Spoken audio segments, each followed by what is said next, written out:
Welcome to the Lancaster Patriot Podcast. My name is Chris, and I'm the managing editor here, and I'm joined today, as usual, by Joel Saint, pastor of Independence Reformed Bible Church. Joel, thanks for coming back. Always great. Can't seem to chase you away. You're always coming back. Appreciate that.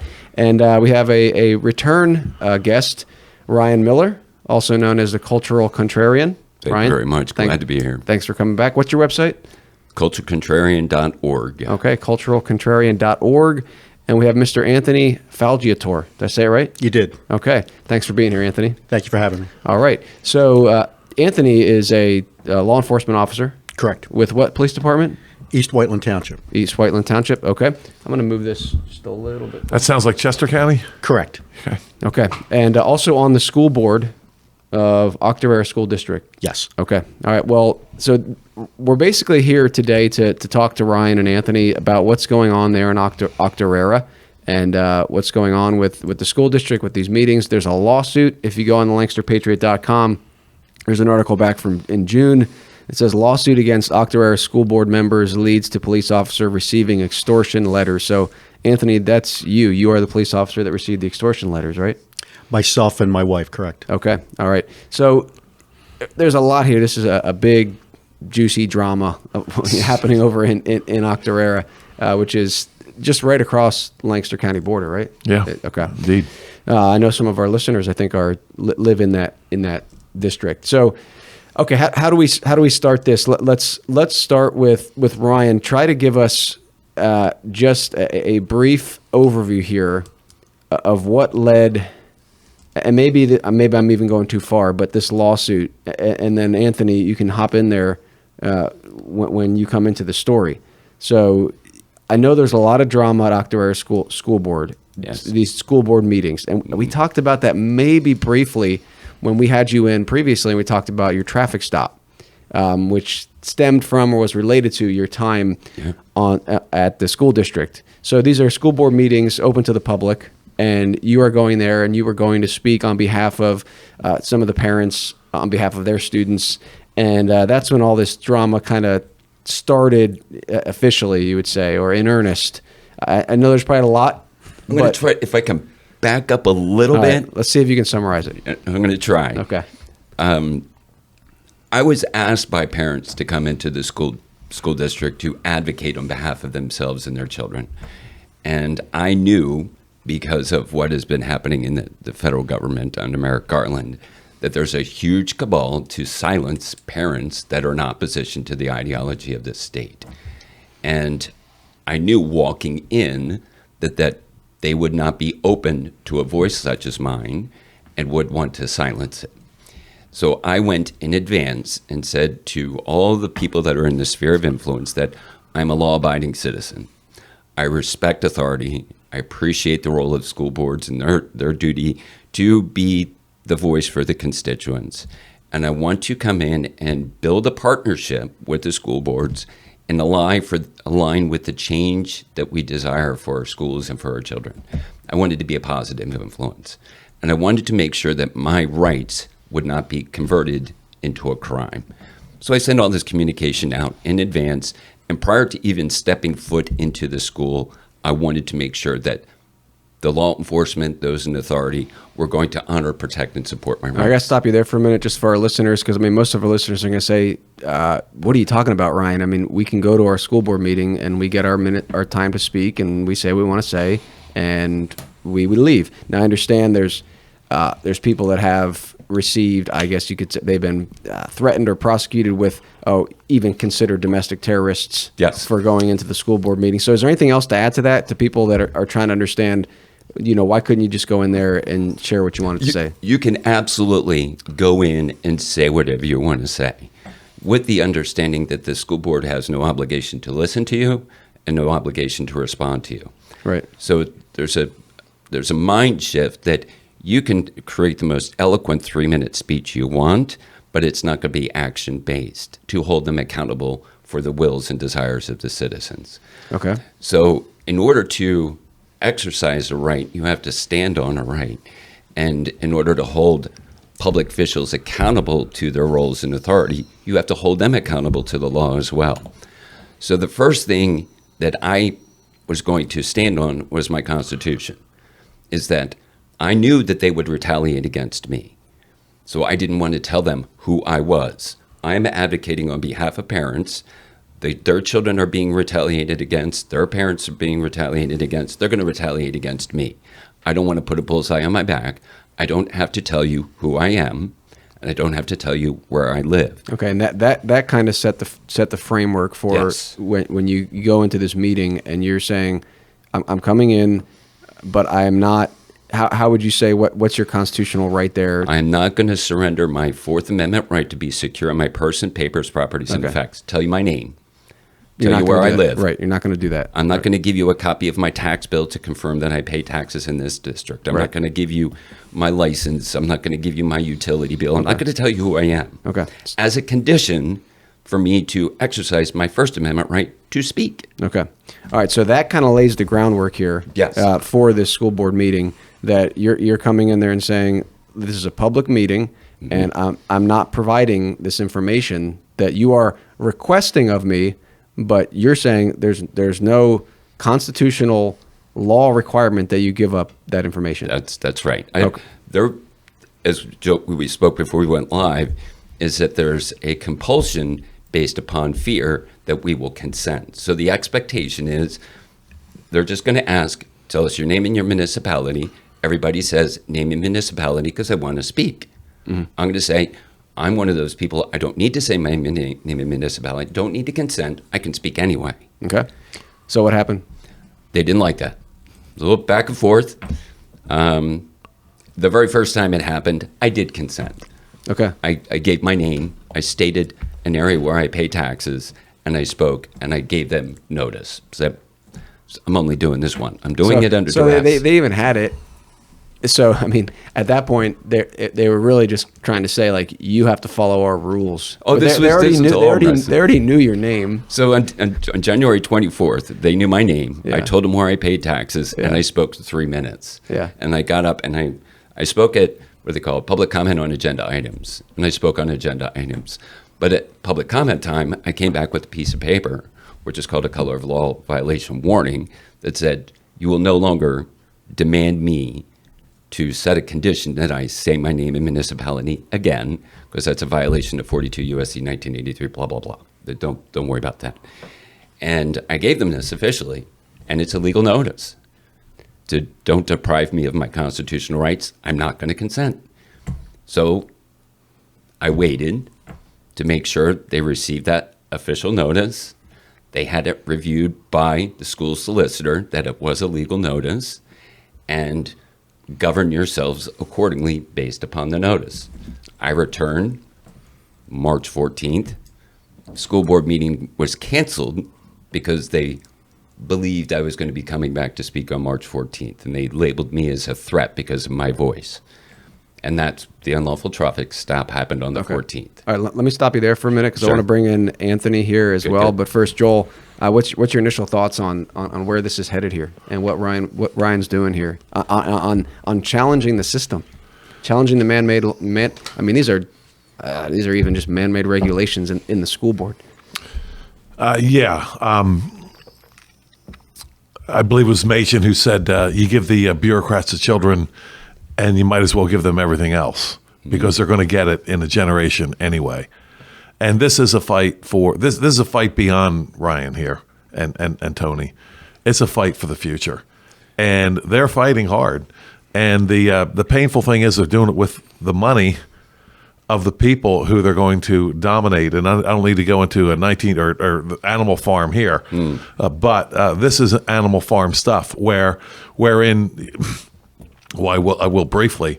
You might recall an Animal Farm, the pigs, Napoleon and Snowball. They took the pups of the dogs and said, "No, we'll train them better than you." And by the time the animals in Animal Farm figured out that they were worse off under Napoleon and Snowball than they were under Farmer Jones or whatever his name was, the back door opens and in comes a gaggle of slobbering, angry dogs. And they realize that these are the pups of what they gave to Snowball and Napoleon, and now they're using their own children against them, and now they're angry dogs. This is what this is all about, and these people are fighting, and they'll do anything legal or illegal, anything. This is what we're seeing. Yeah, I mean, it's one of those things where we talk a lot on this show about government school system. And you and I, of course, say, this whole thing needs to be abolished. Yeah. And here's a case where, Ryan's going in there and saying, okay, well, this is here. Let me interact with it. And you're seeing the conflict where they any threat to that system and the way they're doing it is not received well. Yeah, I mean, they're going to war over 3 minutes here. It's exactly right. 3 minutes over war. This is war over 3 minutes. That's exact point. Absolutely. And so if we can just take away their money, and then they go and get real jobs. So I'm on your guys' side of that. Get the kids out of the system. That get them off the yellow bus to hell. And I love that acronym. I mean, it's beautiful. Unfortunately, not everyone has the knowledge, patience, the ability to make that step until they're put into that position that's the only step available to and them. a lot of them aren't even thinking that. Correct. And that's why you're going, it's interesting. They've been educated in that system. Right. Well, they came out of it. Yeah, exactly. Well, and I did too. And then think of it. It's interesting to see you in there and see the conflict. And that's kind of what we're seeing, which is revealing. So in the people that are following me, there are people taking the steps to exit out of the system because what they're seeing is so atrocious. Yeah, and that's a great outcome. And that's the desired outcome. Yeah. Well, okay, Anthony, I want to bring you in now more here. So you're on the board here. I mean, what were your initial thoughts? I mean, was there any development in your thinking? I mean, you see this guy come up, you say, is this guy just crazy? I mean, what's he doing? I mean, why is he making a big deal about this? Did anything change in your mind from that first meeting to the next one when he went up and said, well, I'm not going to give my name this time? I mean, what were you thinking, and did your thinking change throughout that process? It did. My initial thought was, well, you always give your name, you always say where you're from, because that's just how it's always been. And then when Ryan put the lens on it for me of a deprivation of rights, it put it in a whole new perspective for me. And I went, oh, wow. Okay. So as he mentioned, he served notice to the board, and that was handed to the board president. And I inquired about it. And I said, what was, at a later point, I said to the board president at the time, which was Brian Fox, I said, what was served to the board? And he said, it's nothing to worry about. The school district solicitor looked it over. It's a nothing burger. It's a bunch of, grammatical errors. It's not even. So I found out on my own what it was. And when I found out it was a notice of intent to sue for deprivation of rights, color of law violation, 1983 claim, I whoa, pumped the brakes. And I said to the school board, that phrase, color of law violation, 1983 claim, that sends a chill down any police officer's spine, that very phrase. Are you the only police officer on the board? Yes. Okay. So I told him right away, you don't want to be involved in this. You want to exit from this, get out from under this as quickly as possible, because these come at you personally and you could lose everything.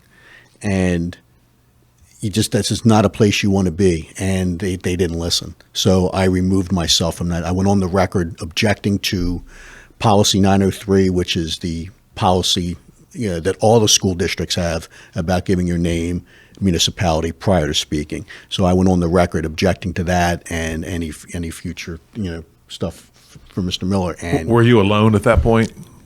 There was initially another board member that was of, I say, similar mindset. Yeah, it was initially, but then at the time I objected, my belief at the time was that he would also object, and he did not. And so I stood alone with that after moving forward. How many members on the board? There's nine members. 9 members, okay. Okay, 9-member board, and you're still on there? Yes. Okay. And so then you come back. yes. You come back, Ryan, to speak again, and you're not going to give your name this time. And I've seen this video. I don't know if you've seen it, Joel. I have not. Okay, yeah. It's going to be played in court pretty soon. It'll be pretty fun to watch in court. What do we have a court date? Do you have a court date? It's preliminarily, it's the 11th and 12th of this month. Open to the public? Open to the public. Please show up. In Chester County? In Chester County, Westchester. Bring 11th or popcorn. 12th? Is it both days, or is it going to be one of them? Maybe 3. 11th, 12th, 13th. Like a three-day trial. Wow. They block off a certain amount of days In case they need more time. in case. Okay. Yeah, this is a popcorn event And this is this is the trial for my arrest. Okay, so you are the defendant I'm the in this defendant. trial, and this was for your arrest at the at the school board. If we keep going, we'll get there. So Okay. on the 20th, So you go back. You say, I'm not going to give my name. Right. Very respectfully, I saw the video. And is this where you request the police? They were already outside. So they were already outside. Right. We had this little banter back and forth between myself and the school board You're president. sitting at the Mr. table Pro- there Right. where you would give where people would give their 3-minute Right. Give my comments. th- You already gave your name months ago, and you're saying, I'm not doing it now. And they're like, well, you need to stop talking, basically. And Basically. Yeah. And that went back and forth. I couldn't reason with the school board director. So I was the video shows me getting up. I'm going to call the police and have place a citizen's arrest for deprivation of rights under color of law. I was getting up to leave. In walks Trooper Kochka.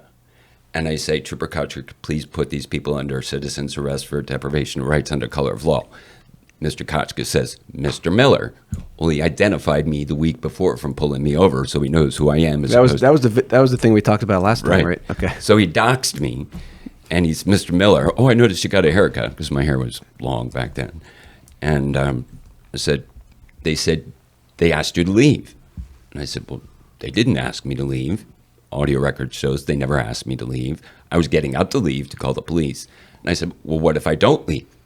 I will arrest you for defiant trespass. Right. So I'm not going to resist. I'm not going to fight.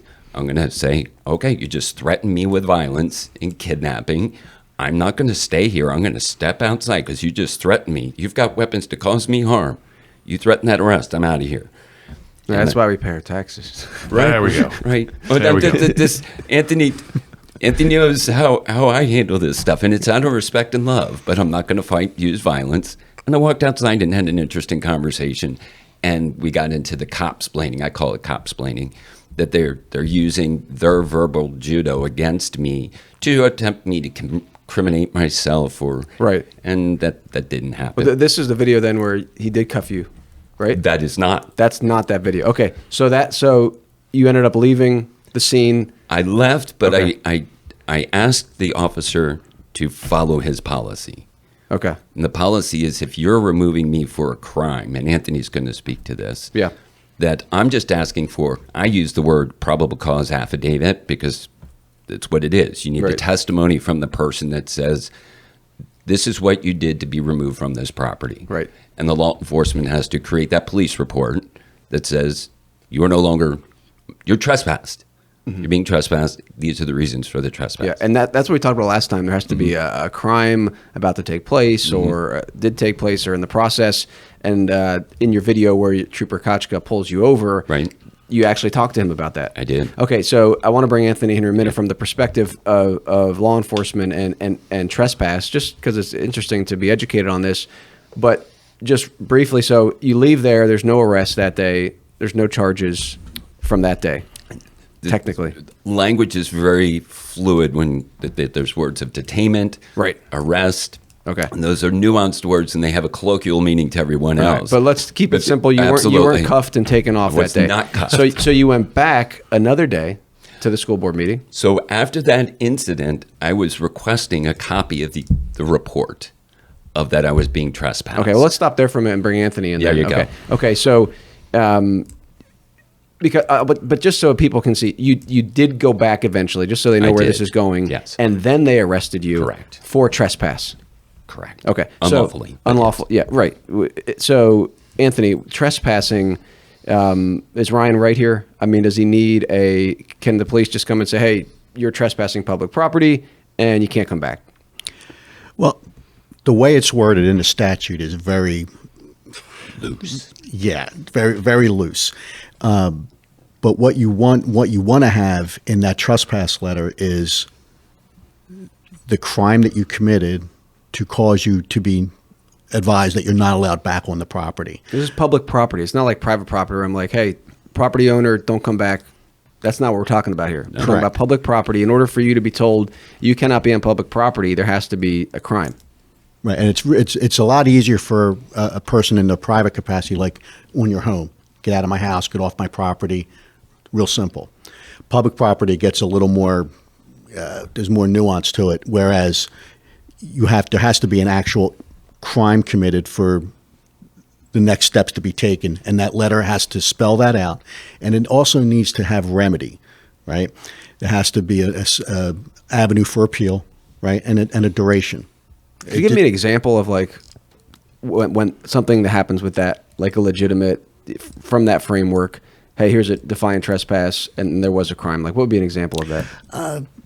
Happens a lot at high school football games. Two parents get into a fight, right? The police get called. The school gets identifies the parents involved. They could send them a trespass letter. Because of your actions that caused the police to be called for fighting and stuff like that, you're no longer permitted on the property at this time. So the crime in that case that could be in the or about to happen would be like fighting, right. Which is on the code, the law book of. Correct. Okay. But then it would need to have an avenue for duration or appeal. So now you're banned from the property, but 3 weeks later your kid's getting an award at school. But wait, I'm not allowed back on the property. There should be an avenue for, listen, I have this letter, but there's an event coming up where my kid's being honored. Am I permitted to be back in the building? And they could say yes or no. And if it's yes, there's you can come in, but they may have somebody, somebody with you. Yeah, supervision. Yeah. Okay, so Ryan, you never got a letter like that saying what crime? I got a letter. Okay. From the school superintendent. Right. Is that who it's supposed to come from? Well, it should have been approved by the board and been submitted by the school board. But does it have to go through the state police at all? Yes, it should. Right. It should have a police because report. doesn't have to have the crime element there. It should have the reporting element of the crime would be coming from a police report. Right. Would have to have the limited duration. Would have a manner for appeal. So there was no crime. No crime. It was just the superintendent saying, "Don't come back." They said it caused a disturbance on the 21st. Not don't come back, like don't ever come near any of our property. Don't come. Banished from the entire Octorara School District. Banished indefinitely. Forever. Indefinitely. It's like the Wild Wild West. I'm going to run you out of town. Is disturbance equal to a crime or? It's not, because your level of what you think a disturbance may be is different from what I may think a disturbance would be, even in my lay capacity, right? So to say it's just a disturbance, that doesn't really it's not a crime. legally mean No, I mean there is a statute for disruption of a public meeting. Disturbance of the peace. Yes, disorderly conduct. Those are kinds of things. But there was none of that from nothing from the police. There was not a affidavit of probable cause saying, "Here's the evidence. Here's why Ryan Miller was disturbing the peace." None of that. Right. So you get a letter from and I remember hearing that when I've watched several videos come up again. Oh well, they told you not to come back, and that's where you stand and say, well, yeah, they said that. Sure. But that doesn't mean I have to follow it. No, There's that's no right. force of law they there. could tell me the sky is green. Right. They could tell me whatever they want. So you go back, and we'll try to wrap up this part. I know I wanted to bracket it real quick. Go ahead. Because I knew what they were going to do. Right. This is what we talked about last time, where we talked to Ryan about, and you appreciate, well, this guy knows how to deal with this stuff, and he's not out there saying, hey, if you get pulled over, just tell them to go pound sand. I don't talk to police officers. Yeah. We're done. You got to know it's good to be wise. Yeah. Wise as serpents, innocent as doves. All right, try to bracket it, Ryan. So I knew what they were going to do. Since they generated that letter was an unenforceable letter, but they were going to enforce it. Not lawfully, but that's what they would do. So I wanted to cover my bases. And for 3 months, I went through the public records. I wanted to say, can I get my criminal trespass affidavit? Can I get my police report? Can I get this? Can I get this? Can I get this? From the state police? From the state police, from the school, from the superintendent. Okay, that was the state police officer who had arrested you. State trooper. Okay. Yeah, none of this has to do not with the arrest yet. Yeah. Not okay. an arrest yet. Okay. So I had the traffic stop and I was removed. And I said, please give me my criminal trespass documents. Nothing. Send an appeal request to Office of Open Records of State Police, and they said, no record exists of a non-criminal investigation. So I was pulled over for a traffic stop, which is an arrest. They're saying that was a non-criminal investigation. We have no records, we have no reports, we have no videos. These are all done under sworn affidavit from Rozier and that all these people from OOR did this investigation. Office of Open Records, yeah. Said it doesn't exist, no record. So based upon getting that report, I sent that report to the state police, sent it to others, saying, I have no record of being criminally trespassed from public property, no record whatsoever. So either you present that record, or I'm going to assume the Office of Open Records is telling the truth, and I'm going to go back to the school.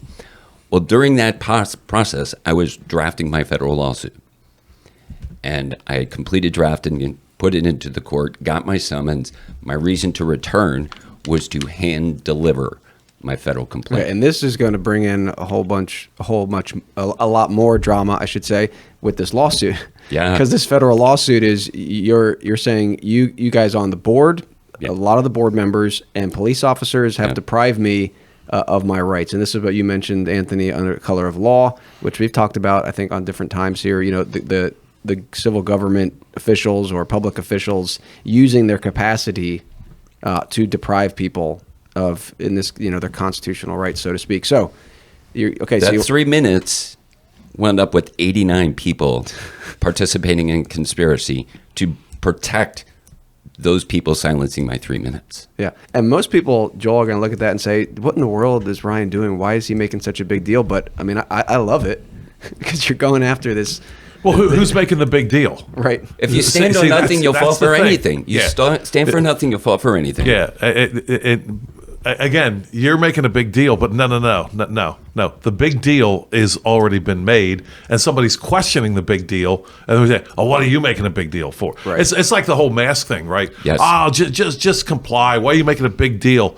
Hey, you're making a big deal. You're making me wear this diaper on my face for no reason at all. Right. And this actually was birthed out of people who were opposed to putting on the masks and getting a jab in the arm. And I was advocating for those people. Yeah. They didn't want their children to get the vaccine. They don't want their children to get the Gardasil. And I'm like, yes, I'm here to help you. Yeah. You need to stand. I can't stand to be free for you. I can't claim freedom for you. I can only claim it for myself.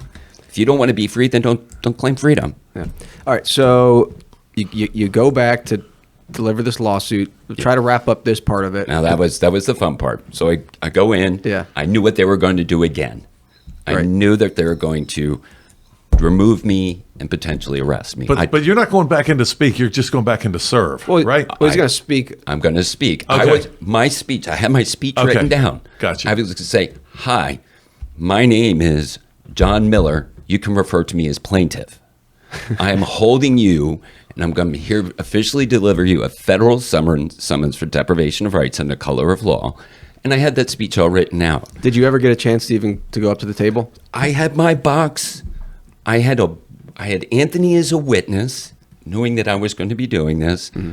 I had another constable from the sheriff's department as an objective witness. And I said, this is what I'm going to attempt to do. This is what they presented me with this letter. The constable went with you? Constable, I parked off premise. Yeah. Had no keys, no wallet, no nothing on me.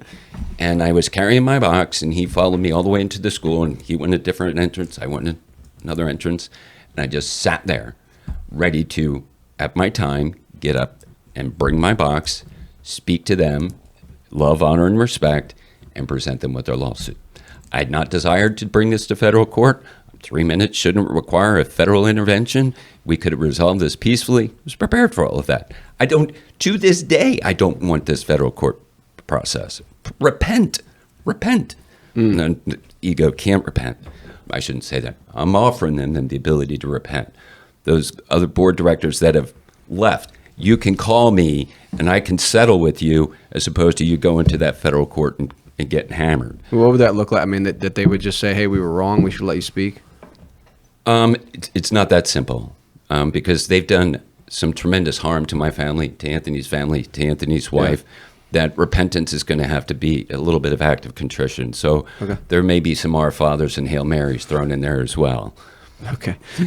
So I joke, but you understand my point. Yeah, I get you. So so you go back, you just wrap this up. You don't get to the table. Nope. They come and arrest you? They come and cuff you? They said the Pledge of Allegiance, and they had their moment of silence, went into a recess.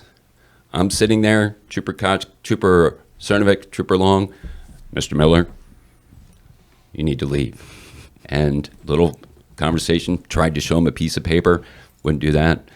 You're going to be arrested. Stepped outside. This is all video. Yeah. It's a great video. Back and forth with me at the trooper. And then I finally said, I'll submit to an unlawful arrest. Yeah, I definitely saw that video. That's where you're saying, look, if you're going to do it, Do go it. ahead and arrest. And he hesitated. He did. Yeah, because he didn't want to do it. So and Anthony should speak to this, that they want to use their power to get me off that property. Their goal was to get me off of the property and not do any paperwork. That's called me consenting. Out of fear, I would walk out and consent.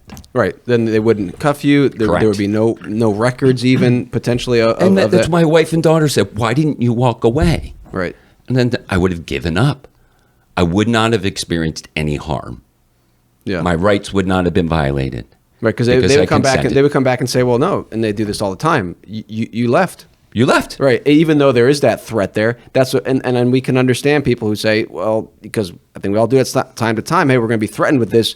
Do it. You're threatened, and then if you leave under that threat, they're going to deny. Well, there's no threat there. We just asked you to leave, even though you're carrying a weapon. You have the power to arrest someone, and so you said no, I'm not leaving, and you peacefully resisted, and he cuffed you and eventually took you off in the paddy wagon. Are these officers also named in the suit? So I did not. My lawsuit was filed on August 18th of 22. I was arrested September 19th. Okay. So you're coming to deliver the lawsuit. So Trying Right, to deliver okay, it. got it. So this Yeah. is also obstruction of governmental process, that they were doing things to affect termination of the lawsuit. yeah. All right, let's bring Anthony in here again. Anthony, okay, the lawsuit was attempted to be served. I mean, in a sense, it's been served in the courts, so to speak. So just come in here and tell us, I mean, what started to happen here? What was your reaction to that arrest? And then what started to happen afterwards that really gets some... Well, I'll just backtrack slightly to the meeting itself. Okay. Like as Ryan mentioned, there was they called the meeting to order. We pledge of allegiance, a moment of silence, and then they immediately called for a 5-minute executive session. So I'm looking around going, what's going on? I wasn't even aware at the time that Ryan was even in the building, because I was getting ready for my meeting. I'm looking down, and so we go to an outer conference room, and I want to interject because I did misspeak before that. I said he was aware that I was doing that on that day. He did not know I was doing it that day, so I did misspeak. so we go into the conference room, and I'm looking, going, what's going on here? And then the rest of the board was tuned into what was going on. And one of the board members said, "He's here," and I went, "Well, that's an odd phrase. Normally you'd say I don't know who that is, but so I was like, okay." And I could hear commotion outside, and then that's when I figured, okay, Ryan's here, but they all knew it, so that told me that they also had a meeting ahead of time and some pre-planning without my knowledge that this was going to go down. So the police were already on scene, and which was found out later that was prearranged through police reports, and the solicitors in the meeting room, and they started talking, and then they wanted to hold off because they didn't want to talk in front of me when they were told you can because he's not named in the suit, and then we go back in and realize he's been arrested, and that's when I was just at that point like, wow, this just happened. Okay, so what happened next then? I knew what was going to happen at that point, just from the police standpoint, that he's going to be brought back to the barracks. There's going to be some processing, and an attempt to make the on-call judge. And I'm What do you mean by that? I'll speak for Chester County. After hours, there's an on-call judge, and the 16 or so magisterial district justices rotate being on call after hours. So it's they get off the bench at 4:30, so they come back from like 6 to 9, something like that, at night for any arraignments. If not, then the person sits at the central booking overnight. That's to see can we release this person? Basically, like a judgment. They get arraigned on their charges yeah. and an attempt to, if bail is afforded, an attempt to make bail, but you have till 9 o'clock, or you can get processed out later. if you miss that window, then you have to wait for the judge to come back in the morning. So then you're sitting in lockup overnight. So I knew he was going to be taken down to the barracks, processed. If they can't make the window hour, and I figured based on the time of night we're talking 7, 8 o'clock, chances were pretty slim that they'd make the on-call judge. So he was going to be sitting overnight. Is that what happened? Oh yeah. Okay. They slow rolled it. Okay. Well, you got out of there the next day? Late. That was the last one to get processed. Did you have to pay bail or? No. Okay. Yeah. So that's a whole book story chapter in itself. So Anthony, okay, I think can we move on to the threats at this point? Sure. I think we've covered. Unless anything you want to add there. So, what started happening then? That led to, because we did cover this on LancasterPatriot.com, starting to get letters sent to you. And to you as well, Ryan. And my neighborhood. And your neighborhood and your wife, Anthony. And our neighborhood, too. Okay. Our neighbors got letters. So, okay, Anthony, just kind of, I'm going to give him to spin it. I'll say the layup. He'll explain what happened. Okay. The reason those letters in my mind came out is based upon the judge's ruling in Memorandum 285, which was stating that the school board does not have qualified immunity. Okay, so yes, the judge comes in and qualified immunity for our listeners is something where sometimes we talk about it with police officers, but it could be any public government official, so to speak, where in their capacity they are immune from certain penalties for their actions. In layman's terms, when Anthony was talking about 1983. Mm-hmm. He's talking about private person capacity. Right. That is losing that legal protection, taxpayer-funded qualified immunity. Right. Like we talk about with police officers, like they'd arrest someone for preaching the gospel, and if they appeal to their qualified immunity, say, well, you can't try me and say that I've wronged this person because I'm just acting as in my capacity. But anyway, so the judge says, no, these people on this lawsuit, they can't appeal to qualified immunity. Correct. They're going to have to make their defense as a private person. And so that's a big deal. That's a huge because deal. They can't use taxpayer money for their defense. Correct. Okay, so these letters come out, and we don't have to go into great detail what that's when those letters came out. Yeah, the letters come out, and they're basically saying, the letters are saying drop the lawsuit. Correct. That's the foundational thing, and there's pictures of you in there. They're saying, you're this horrible person. This one says, Tony, I'm just going to read one. This is public. Tony, same offer that your wife and the jerk off received. Next time, try hiring an actual lawyer, not Lionel Hutz. John Ryan Miller. Is Lionel Hutz from The Simpsons? Is okay. Is he? Maybe. I didn't know that. I have to ask Joel. You're the Simpsons expert. I didn't know. Somebody had to tell me. I don't know all the characters. Maybe you may have been considered differently, or just an ill-conceived notion. If you hate OSD, Octorara Area School District, then move! ! So, yeah, there's a lot there. So these letters are coming out, and what can you add to that, Anthony? And then bringing at some point here, you did testify regarding the Pennsylvania State Police. I don't know where that falls in with these letters. So go ahead and share that. Way before the letters would have been he was arrested in November of that year. There's the preliminary hearing held, and there was normally the preliminary hearing would have been held in front of Judge Gill in Parksburg. There was a change of venue, and it got moved up to Honeybrook. This is a hearing where Ryan Miller's the defendant for his trespass. Okay. And it's a low-level hearing. It's the first step in the process to see if the Commonwealth just has to prove that a crime was committed, and more than likely this is the person who's charged that committed that crime. I even predicted what was going to happen there and was prepared for that encounter.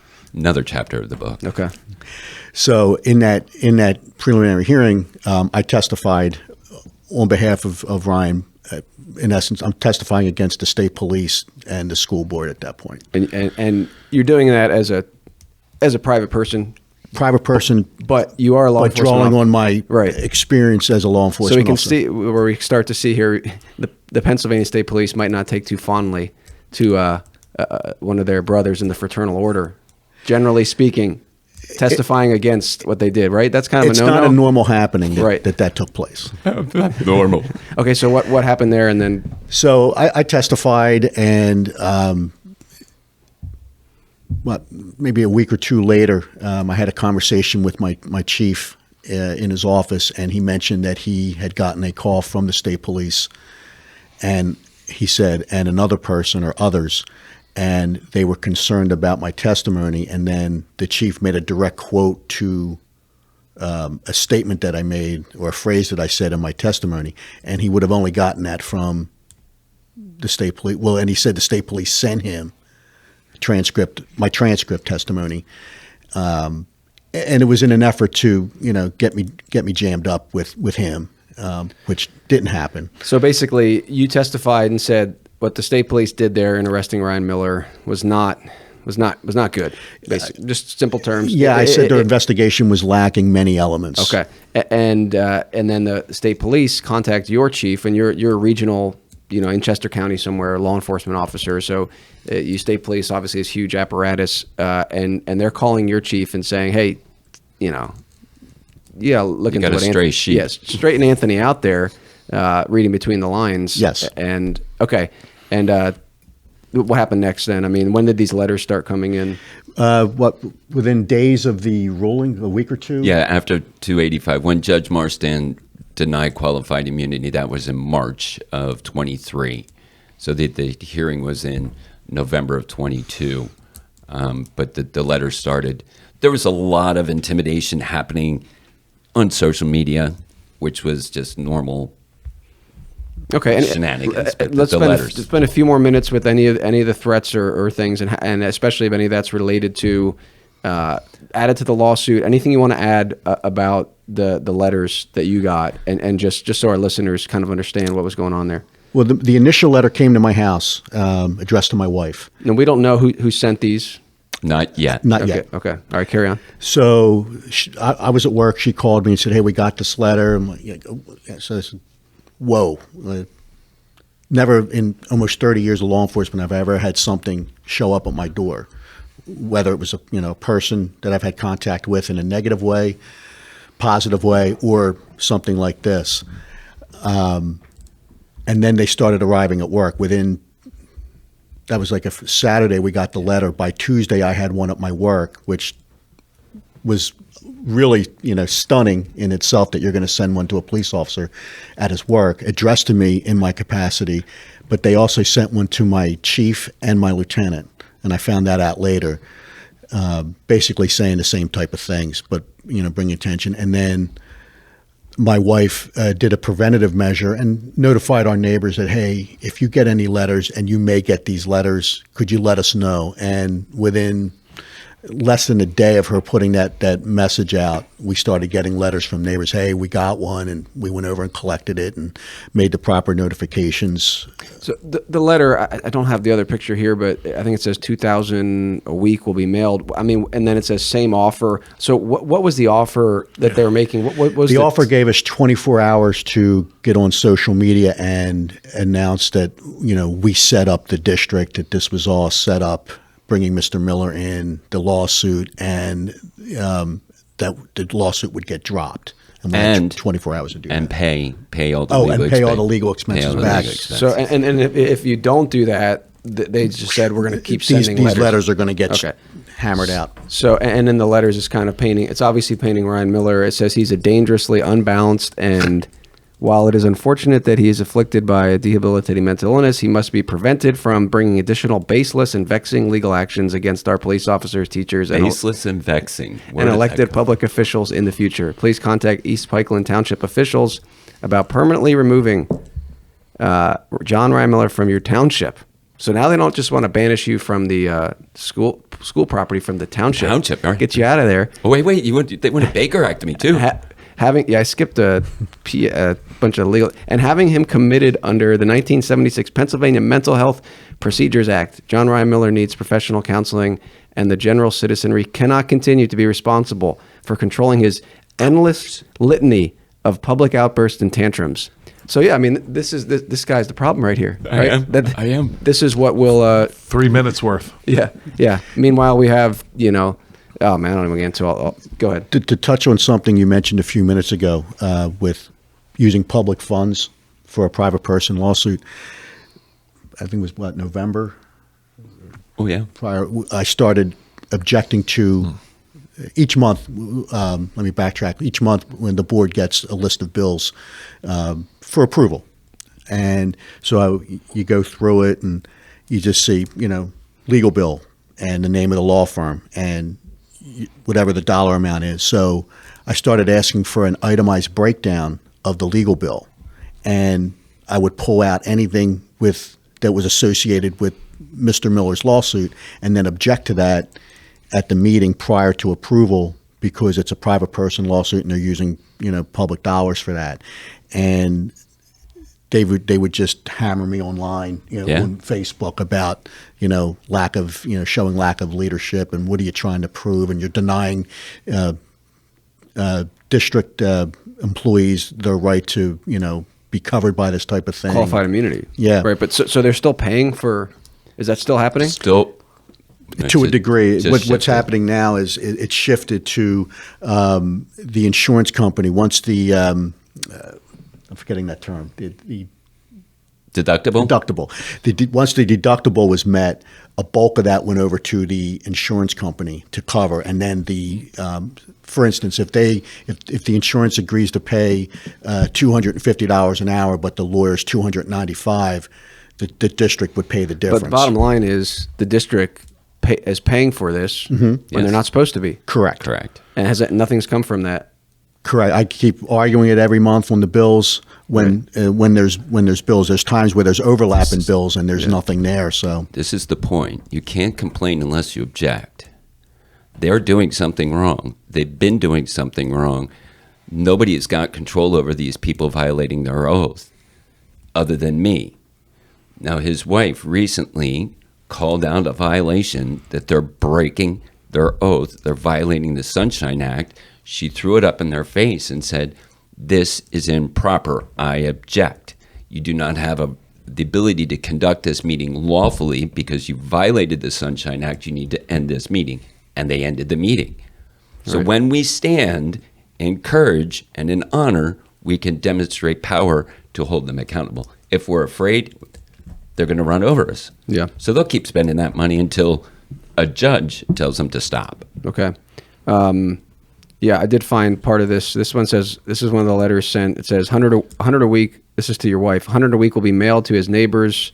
And that's your Yeah, my neighbors, Ryan. neighbors, yeah. To his neighbors, unless you and Tony admit lawsuit was to set up and repay the school district at once. Let us know on Facebook by 11:59 p.m. Friday, May 19th, 2023. Thank you, Missy. You still look amazing, by the way. She does. she does. I have a few more questions. Joel, any comments, questions, anything you'd like to add here? Nothing new. These people are serious about destroying the nation and their neighbors. And they're willing to do pretty much anything to get it done. And you can see right now they're destroying what we would call the law or the code, if you will. Yeah. They have no interest in abiding by any kind of codes, even if they themselves write them up. Right. Yeah. So This should tell everybody these people are dangerous. let me ask a question, It Joel. should. If someone were in that role and claimed the Christian banner, what would you say? Let's say they're coming to my church. Yes. We'd have to have a talk. Yes. And I have to say, you know what? We know that Christ rules over all. Right. And the Bible Peter says we've been given everything for life and godliness. Could you speak to that camera and talk to the pastors in which these board members sit underneath of? Because I'll be glad to do that. These folks Don't tempt him. claim some faith. Sure. And I tried to operate under Matthew 18, and I've been always open for repentance. So can you speak to the pastors? I don't care about the board members. Speak to their leadership. Sure. I'll be glad to do that. And I'm going to back up to a challenge that was made to me a short while ago when someone asked me, what if I had a doctor in my congregation who was going along with the jab? And I would have to challenge that doctor, say, you know what, did you take the Hippocratic Oath? We'll get to the Bible in a minute. Did you take the Hippocratic Oath or Hippocratic Oath? And it's first do no harm. Are you knowingly doing harm in order to save your job? And if you are doing that, you are violating the 10 Commandments on multiple levels. You're bearing false witness. You're participating in murder here so that you can keep your job. You are now under threat of excommunication if you don't stop doing this. It's the same thing here. The Bible tells us, blessed is the man who does not walk in the counsel of the ungodly, stand in the way of sinners, nor sit in the seat of the scornful. This happens every day in the schools that you support. Every single day, or let's say members of your church support, if you will. How can you square Psalm 1 with what is going on in the schools? You're going to have to make a decision. Are you going to be with Christ and his word, or are you going to be with man and his word? That is your choice. You cannot do both. And if you have people in your church right now that are supporting the counsel of the ungodly and the seed of the scornful, you must stop now. It's Christ or man. You can't do both. Amen. And I appreciate that, because in this school district, there are a couple of what I will call the attractional church model. Yeah. Very visible, lights, sound shows. You're talking on the board. Well, in that community, there's this one particular church, which is pretty big mega church. Okay.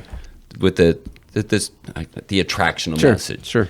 And whatever, itching ears, I understand you need to fill your seats to get the noses and nickels, but that church had a call to action regarding one issue, and it was transgender guidelines within the school. The school board meetings currently are filled with maybe 2-3 active citizens. I was one of them, his wife being another, and maybe another. This is a school board. At the school board meetings. At the school meetings. Okay. They're vacant. Right. But when this transgender guideline policy popped up, there was a call to action in the church, and the church brought out 40 people to do these emotional 3-minute please speeches, and they provided their name and municipality to speak, and did these emotional prayerful, and the pastor got up to speak, and they vanished. Haven't seen them since. They came out from one crescendo flag-waving experience and then disappeared. And these people in that community are disparaging me in the most vile, disgusting way. They don't even know me. They've never interacted with me, but the toxicity that's emanating out of them about me and those that I associate with to advocate for those children and those parents in the school is disgusting. Yeah. So not many people are going to these school board meetings, right? No. And it's like the school board can't even handle that. They're like, no, we don't want anybody here, Right. that's going to challenge what we're doing. Just stay away. Stay away. Get this guy out of our school board, out of our township. Everything would be fine if you just stay away. Yeah. Wait a second. So these 40 people or so pop up from being encouraged by the church. Correct. And these same people now are attacking you. Oh, yeah. Okay. Yeah. All right. Yeah, when I...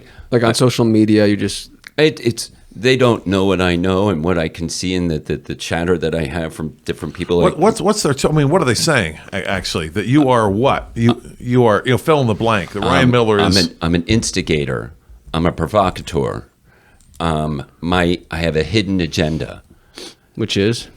I don't know. I can't postulate what they're using to rationalize seeing me as an adversary. Mm-hmm. Right.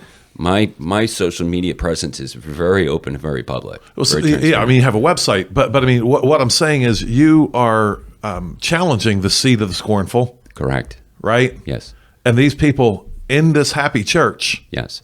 are challenging you for challenging that. Yes. I even have there's an attorney that sits in that church that is disparaging, claiming to have read my documents. And listen, I'm pro se.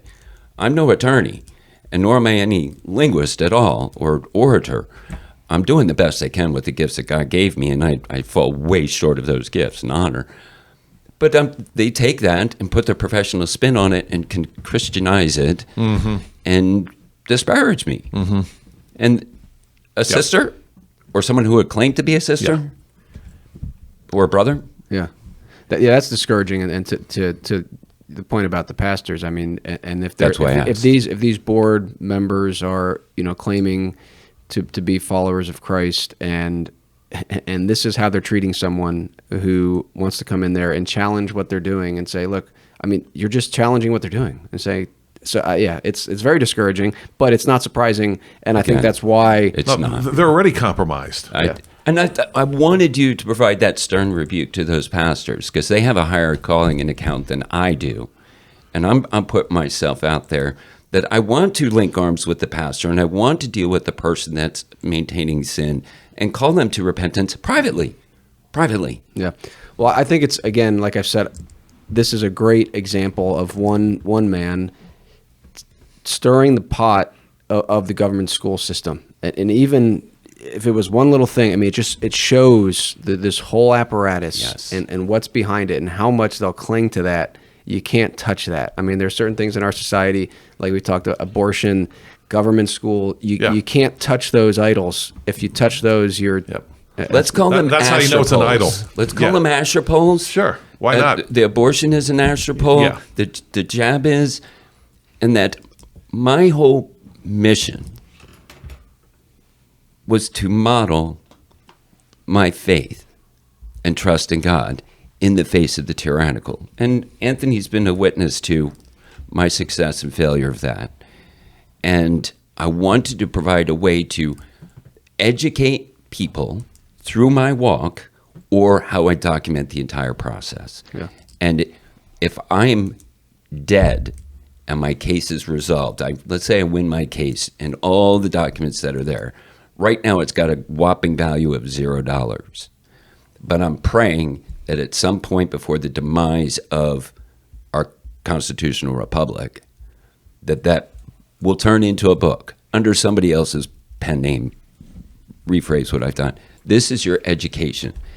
You can choose to, like the book that we shared in the very beginning, you can choose to read this, and it's a great answer for how you can stand to be free in honor of your king, or you can take that book off away and say, I'm going to submit to man. Yeah. All right. We want to try to bring this to a close eventually here. Real quick, and then I want to come to Anthony again. Do you want to say something? No, I'm good. Ryan, so you have your criminal, quote unquote, case coming up, right, for your trespass. Right. That's October 11th, around that time. Is there any date on the federal lawsuit where you are the plaintiff? So that's a process. There isn't full dates. Okay, so it's still working it's through. It's still going to work through. The There's milestones, but it's still going to work through. Okay, Anthony, just any other thoughts you want to share on this whole situation, on your understanding? I know you've thought through a lot of these things throughout the past, I guess, year. I mean, months, and just as a law enforcement officer, has any of your thinking changed? Are there things you're still challenged with that you're thinking through based on this? Anything you want to add? Just kind of an open-ended question here to give you an opportunity to share your thoughts. 2 points. I'll start with the board has accused my wife and I of attempting to destroy the district and wasting the district's time and resources. This is a bad thing? So, but to that I would say all they had to do was let Ryan speak for 3 minutes. All right, always turn it around. You're the problem, not us. 3 minutes. Yeah. And it could have avoided all of this. And they didn't even have to listen or respond to what he was going to say. Right. That's just say next. Correct. Right. Yeah.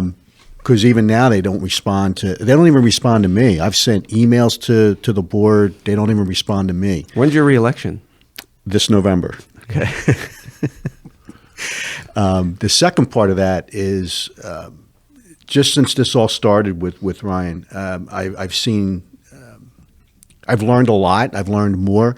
I realized I was doing things as you were saying are correct. Yeah. In a way that I wasn't even, not even realizing of his perspective of things. Yeah. But I was doing things in the same model in how I deal with persons I come in contact with on a daily basis through different incidents. Okay. So your reelection's coming up in November. Correct. Any thoughts on how that will go? Well, I'm sure the rest of the board is hoping that I don't get reelected. They're actively. Several of them are taking active steps to campaign against me, and I'm even in a different region. I'm in Region 1, and they're in different regions, but they're focusing their attention on an opponent to you. Yes. Okay. I don't need to great lengths to disparage him for the campaign. Yeah, I mean, I don't necessarily need the board seat to still fight for what's right for the people at the school and in the district. So. It would be nice to get reelected to further put in place the things that are coming to life through this whole process, but I don't necessarily need that board seat to further that. Okay. Joel, I'm going to ask you in a minute if you have any other questions for these gentlemen. Anthony, anything else that you'd like to add? I know there's a lot here, and we're all still thinking through things, but just the law enforcement side. I mean, some of the things that Ryan has challenged and things we've talked on this podcast before, what are your thoughts on how you can serve in that capacity where our nation is now, and ways to do that without going and doing things that we would say are unjust? What are your challenges as a police officer in that? The challenges are the way people are looking at police now. There's challenges that weren't there 2-3 years ago. Challenges that a lot of officers would take to an automatic affront to their authority.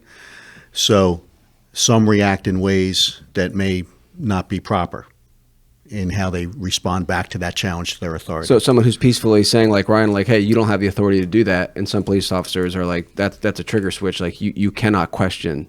Is that kind of what you're saying? Yes. Okay. All right. Anything else you want to add on that? It just through better training all the way around on both ends. Okay. You know, more public awareness, more better training for police. But I want to say something, Anthony. We're all human, and we're all going to behave differently. So I'm going to put Anthony as a model officer that is going to understand and respect and honor my rights and not work to infringe upon them. I may not encounter another officer that has a similar view regarding that, but the responsibility is mine. This is what we miss. It's not his responsibility. We have 4 branches of government. We are the 4th. We the people are the 4th branch of government to hold our government accountable. So when I encounter someone of authority, I make a choice to stand, or I make a choice to consent and bend. So when an officer I have to know the law, he does not. So I need to stand and inform him, officer, you're not honoring your oath, you're not following the law, I will not resist you, but you're doing something wrong. Yeah, that's our burden. When you say that, I think it's important to just explain that a little bit, because I think that is true in our current system, right? It shouldn't be that way. It is oughts and shoulds, right? Is in ours. Yes, but we talk about those things because they matter. And so when you say that, it's not his. I would say it is his responsibility before God. According to our legal code, you're right. You go before the judges in the cases will say, well, as a citizen, you have to know all these laws, but the law enforcement officers aren't necessarily sometimes required to know all these things. So that's an important point, and we certainly do talk a lot about what is and what ought, and so that's one of the things that's very valuable that you share, Ryan. Hey, here's how it is right now, and if you're going to challenge this, you need to know. Don't do what I do until you know what I know. Right. And you are not free. That's what we've talked about before. All right, I want to come to Joel and see if he has any questions or comments, questions for either Ryan or Anthony, or any other concluding comments. Well, maybe just another word for the pastors again. Pastors, it's our job is to lead our people to green pastures, to be able to hear the word of the Lord. And when it comes to education, the fear of the Lord is the beginning of wisdom, and the fear of the Lord is the beginning of knowledge. So what's happening in these schools that you support, sadly, there's no fear of God before their eyes. So how can we even say education is going on? Money is being spent, buildings are being built, but education is not, real education is not happening because there's no fear of the Lord. And without the fear of the Lord, you don't have the beginning of wisdom, and you don't have the knowledge of God. And you might say, well, I disagree. And this is a classic thing that's always, well, I disagree what's going on there. But, well, you're no different than from the private opinion people. I remember the abortion thing, right? Well, I have a private opinion that it's wrong, but publicly I got to support it for whatever reason. I'm going to beg you to consider your position. One day you will stand before Christ. And when you do that, will you be a true pastor, or will you be a hireling? And I challenge you, if you're a true pastor, do everything you can to have education be in the fear of the Lord and finding the knowledge of God, because it doesn't matter what you think between your ears. It's well done, thou good and faithful servant. Not well thought, not well read, not well reasoned. What did you do? You remember, for example, in Matthew 7, he, the one that hears these sayings of mine and does them is the one who built his house on the rock. The other one heard these sayings of Christ and did not do them. It wasn't in the hearing. It was in what you did about what you heard. And you have to know as a pastor that the fear of the Lord is the very beginning of wisdom, and that is not happening at these local schools. That everything else is happening at these local schools, so-called places of education. Pastor, I urge you to do everything you can to get the children of the people, the children of the people in your congregation out of these places of wickedness. That's all. Yeah, and speaking of spending a lot of money, now we have more money being spent on this lawsuit for over 3 minutes, and it shows you just the lengths they will go. So I hope we can I'm going to try to make it to your trial. I'm going to see if Is it Westchester? It's in Westchester. Correct. I'm hoping to see if I can get it live streamed. Well, how does that work? I've sowed the seeds for it to happen. Does the judge have to approve of that? Or? Well, there's the court. Understand the court is a court of secrets, and you surrender your constitutional rights when you walk into that room. The only way I can get my rights restored is by standing on the disabilities that I have under the Americans with Disabilities Act. Okay. And I've try to use the system against it. Well, I've informed my public defender that I have multiple disabilities, and I have communication disabilities, and I have used devices to aid in my communication, and I want them restored and reserved in court, and part of them is audio and video recording. Yeah. Well, if Fetterman gets all his... Oh, my word. Oh, he's got special... Yeah, that's right. Maybe I should go for a clothing exemption as well. I'll come in with a hoodie. Yeah.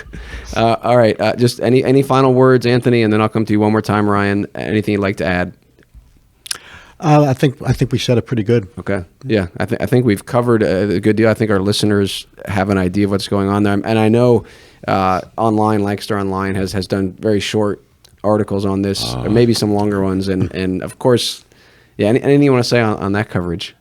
Yeah, that the coverage is abominable. We actually wrote a response and submitted to them based upon the most recent meeting where his wife shut down the meeting, and they obliterated that. One last point I appreciate you said the doing, because I am striving to be the doer and walking in honor and light, open to the criticism and oversight of someone like yourself, Joel. So I appreciate that. And I'm doing it for people like Anthony and others that I care and respect. One last thing relative to this whole charade, that Anthony has also been trying to advocate on behalf of the citizens regarding the financial stewardship of the school district. And he has recently gone down the pipe of exploring the lawfulness of AIG, the insurance company, funding this lawsuit, being paid by taxpayers. And he has sent out a series of correspondence. And the correspondence is bound by confidentiality agreements, both from Anthony demanding confidentiality from AIG and AIG demanding confidentiality of Anthony. And he's honoring that confidentiality. But I'm almost certain that AIG has violated that confidentiality in this communication that Anthony has had with them. And I would like people to stay tuned to the next school board meeting to see if that becomes revealed and the ramifications of what may be revealed from that discovery. That's another popcorn event. All right. Well, we got a lot of them coming up. We will try to cover this some more. Excuse me. Try to cover this some more, and I'll try to see if we can make it to that trial. You can give me a little sub-column, and I'll give you a 250 words update. Anything you want to add, Joel? Just that, once we look at the resistance of the colonists to the crown, and we're like, you guys you went to war over things like Stamp Acts and so forth. Now, they didn't actually go to war over that specifically. When you read the Declaration, they have some things to say that are beyond taxes, but they did understand the idea of the camel with its nose under the tent. And we gave away the education of our children years ago, and we thought, well, it's not so bad. It's going to be okay. Well, now look at it. And those columnists knew something that we've ignored. Yeah. All right. Well, for more information about Ryan Miller, you can go to it's culturalcontrarian.org. Culturalcontrarian.org. There's a lot of resources on there, videos. You shared some of our articles and things like that. So thanks for coming in again, Ryan Miller. Thank you. Have to have you in a third time. Maybe we'll see what develops after your trial. Anthony, thank you for coming in. Thank you for having me. Yeah, really appreciate having you in here, giving your perspective, and look forward to continue to talk. Joel, thanks as always for being here. Glad to be here. For more information about the Lancaster Patriot, go to thelancasterpatriot.com. To support our show and what we're doing here, go to patreon.com/thelancasterpatriot. Until next time, remember that Christ, not man, is king. So long.